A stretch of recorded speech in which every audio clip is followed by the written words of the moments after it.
जालना येथील मंठा शहरातून भीषण अपघाताची घटना समोर येत आहे। शाळेतून घरी जाणाऱ्या मायलेकीसह 6 वर्षीय मुलगी आणि एक ज्येष्ठ नागरिकाला भरधाव वेगाने जाणाऱ्या आयशर ट्रकने जोरदार धडक दिली। या अपघातात तिघांचा मृत्यू झाला आहे, तर 4 वर्षीय चिमुकली जखमी झाली आहे। मंठा येथील देवी रोडवर ही घटना घडली।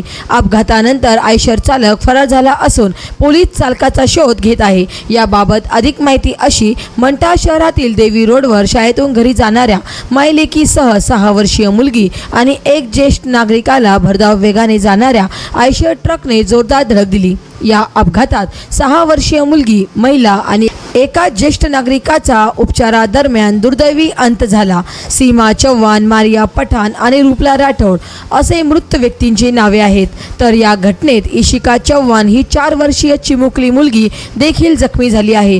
अपघातानंतर स्थानिकांची घटनास्थळी मोठी गर्दी पाहायला मिळत आहे।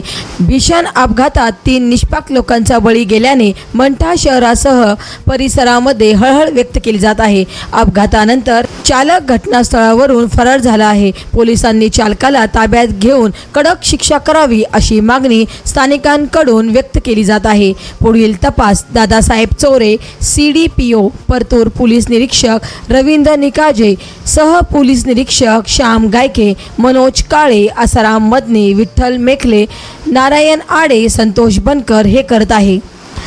महाराष्ट्र वाईब न्यूज प्रतिनिधी गजानन माळकर, मंठा, जिल्हा जालना।